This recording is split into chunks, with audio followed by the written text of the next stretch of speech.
Se você quer investir em fundos imobiliários, mas não sabe como escolher os melhores fundos, esse vídeo vai mudar sua vida.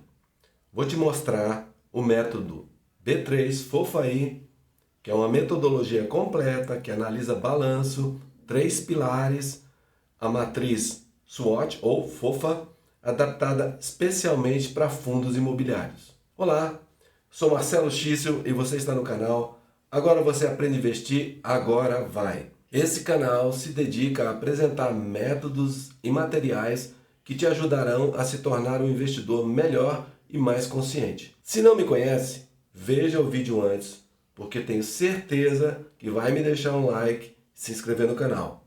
Pode compartilhar à vontade para aquela amiga ou amigo que quer investir, mas não sabe como. Comentários e sugestões também são sempre muito bem-vindos. Para quem já me acompanha, já sabe, toda semana vem coisa boa, então senta o dedo no like. No final desse vídeo, você vai saber exatamente como analisar qualquer fundo imobiliário de forma profissional e tomar decisões de investimentos com segurança. Para a gente ficar na mesma página, primeira coisa, o que são fundos de investimento imobiliário? Os famosos FIIs. Imagina um condomínio de investidores que compra imóveis para gerar renda. Você compra uma cota e recebe uma parte dos aluguéis todo mês. Assim é fácil entender, né? Pois é isso, a ideia é essa. E o método B3 FOFAI, apesar de eu já ter explicado mais detalhadamente, aliás, veja a lista aqui, a playlist aqui, que você vai entender o passo a passo. Mas, de qualquer forma, a gente tem aqui o B de balanço financeiro, que são os indicadores fundamentalistas. O 3 são os 3 pilares, que são o fundo, setor e macroambiente. E o FOFA, ou SWOT, a matriz, que analisa várias facetas da concorrência e da empresa. São as forças, as oportunidades, fraquezas e ameaças. E o I, no final das contas, é se você vai investir ou não vai investir. Você tem uma conclusão com nota e a recomendação. Então, essa análise completa elimina o achismo e ela te dá critérios objetivos para investir com inteligência e tirar a emoção do lado. Se você é iniciante, talvez você ainda não saiba, mas o seu pior inimigo para investir é você mesmo. A emoção toma conta. Então, a melhor coisa é fazer a análise objetiva e retirar a emoção. Então, vamos ver o método B3 FOFAI adaptado para fundos imobiliários. Os primeiros indicadores fundamentalistas que você já viu em ação sobre o método B3 FOFAI, a gente tem os indicadores fundamentalistas, não é isso? Então, para fundos imobiliários, a gente tem o Dividend Yield. Imagina que ele é o PL dos FIIs. A fórmula dele é o dividendo mensal vezes 12, dividido pelo preço da cota vezes 100. Você compara com o CDI e a média do setor. O ideal é entre 6% e 12%, claro, dependendo do perfil do fundo. O segundo indicador, o PVPA, que é preço sobre valor patrimonial. A fórmula dele é o preço da cota dividido pelo valor patrimonial por cota. Ele mostra se está caro ou se está barato. O ideal é entre 0,8 e 1,2. E a taxa de vacância? Muito importante para fundos imobiliários. É o percentual de imóveis vagos, ou seja, aquele que não está alugado. Impacta diretamente na geração de renda e o ideal é abaixo de 10%. E a liquidez patrimonial? É o ativo circulante dividido pelo passivo circulante. E o que mede isso? É a capacidade de honrar compromissos. O ideal é que seja acima de 1%. Num exemplo prático, claro que fictício também, você pega o FII XPTO 11, ele tem o Dividend Yield 8,5%, o PVPA 0,95%, a vacância de 5% e liquidez de 1,2%. A gente já pode ver que tem números interessantes. Você já vai investir? Claro que não. Você vai analisar mais profundamente esse fundo. Vamos agora para os 3 pilares. Pilar 1, o fundo. O que a gente está falando?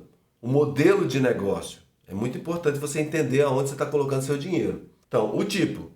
Bom, você pode ter fundo de tijolo, de papel, híbrido ou FOF, que é um fundo de fundos. Você também tem que olhar a estratégia, que pode ser de renda ou de crescimento, e a política de dividendos mensal.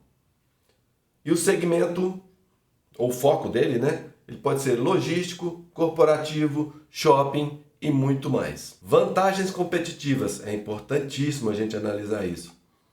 Bom, a primeira coisa que eu recomendo é a qualidade da gestora. A localização premium dos ativos, os contratos longos com inquilinos AAA ou aqueles inquilinos top e a diversificação geográfica e setorial. Isso é muito importante, porque determinado setor pode estar em crise e o outro não. Então, o seu fundo não para de receber. E se ele for diversificado geograficamente também, isso facilita muito a você não perder muita renda se por acaso acontecer uma catástrofe em determinado lugar.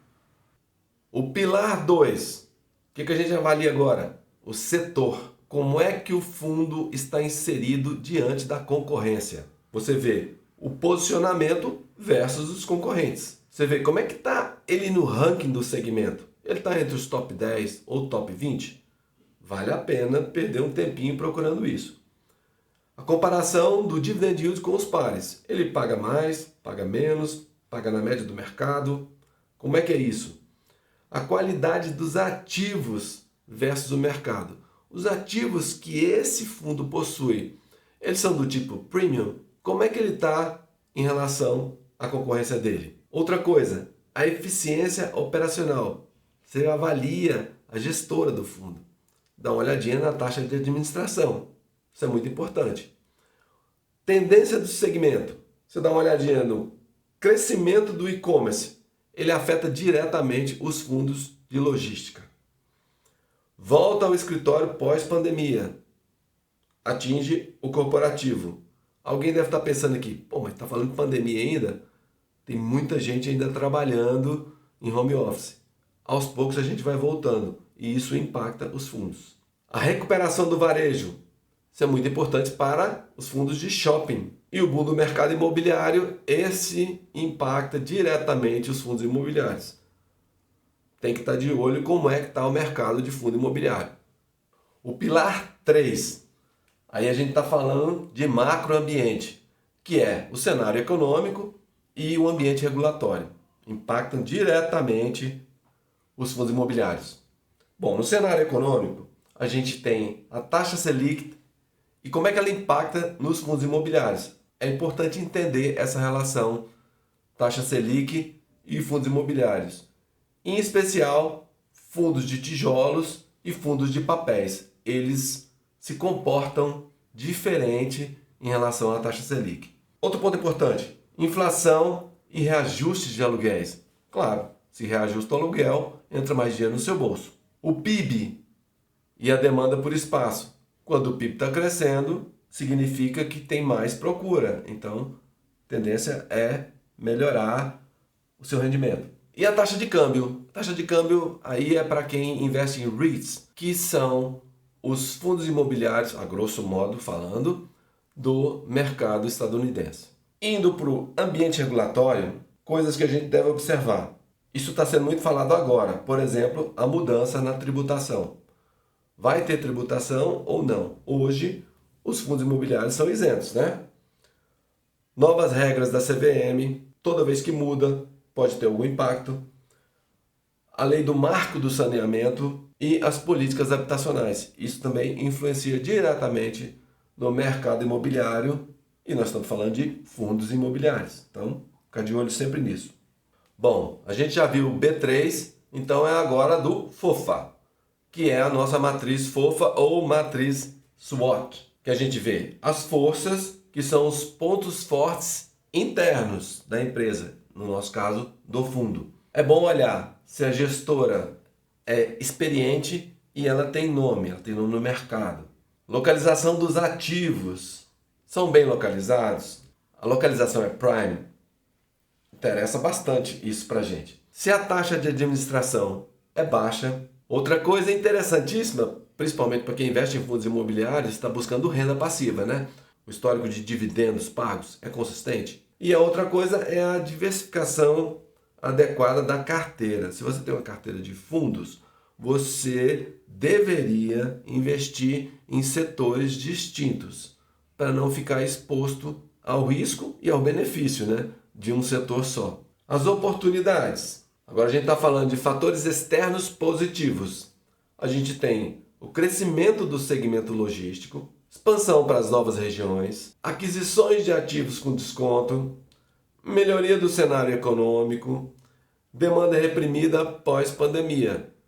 Isso tudo vem de fora para dentro. Como é que isso impacta o fundo que você está querendo investir? Aí a gente vai para o lado da fraqueza, que é o ponto fraco interno do fundo. Você tem que olhar a concentração em poucos inquilinos, os ativos mais antigos que necessita de reforma, aquele prédio, aquele shopping está muito velho, está muito acabado. Uma reforma significa investimento, gasto, né? Taxa de administração acima da média? Acende o sinal vermelho para isso.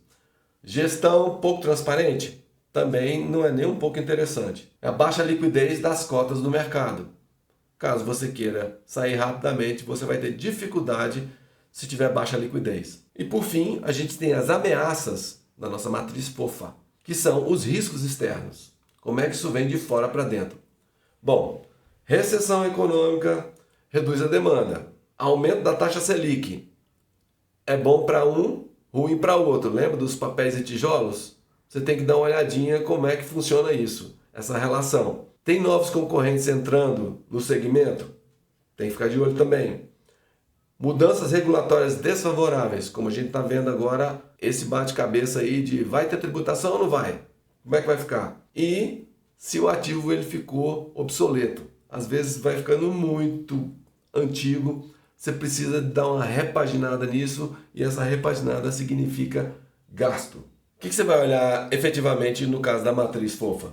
Cara, você vai aplicar ali no ativo XPTO que a gente está falando, né? XPTO 11, ele tem 3 forças principais, 2 grandes oportunidades, mas também 2 fraquezas que a gente precisa considerar. Como sempre, a gente analisa isso e outras coisas. De preferência, a gente dá uma aprofundada no fundo que a gente está querendo investir para saber se vale a pena colocar o meu dinheiro. E por fim, a gente está querendo saber se a gente vai investir ou não vai, não é isso? A gente quer ter uma conclusão depois de toda a nossa análise.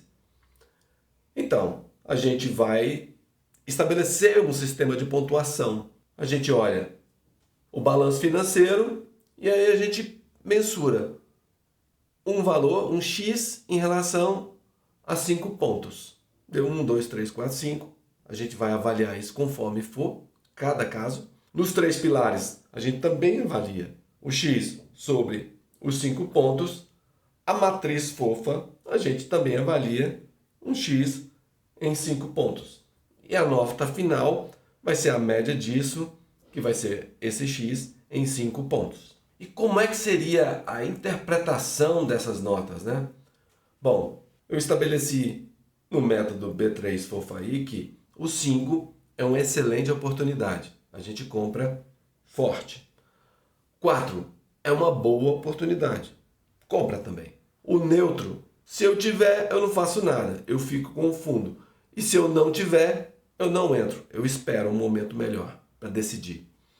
O 2, se eu tiver, eu começo a pensar em vender. E se eu não tiver, eu evito entrar nesse fundo. E 1, é uma péssima opção. Se eu tiver, eu vou vender isso porque deu algum problema muito sério nesse fundo e o melhor é sair fora. Por exemplo, lembra do nosso XPTO 11?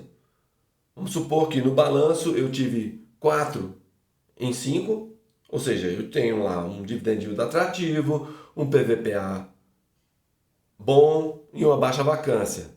Os 3 pilares, eu também tenho 4 em 5, que seria um fundo que é sólido, o setor está em crescimento e o macroambiente é favorável. E a matriz fofa, eu tenho 3 em 5. tenho mais forças do que fraqueza, mas ele tem algum risco. Sempre tem, né? A nota final deu 3,7 em 5. Tá, o que seria aí? Bom, a recomendação seria um buy ou uma compra para o investidor conservador que busca renda mensal. O perfil ideal é quem quer diversificar da renda fixa.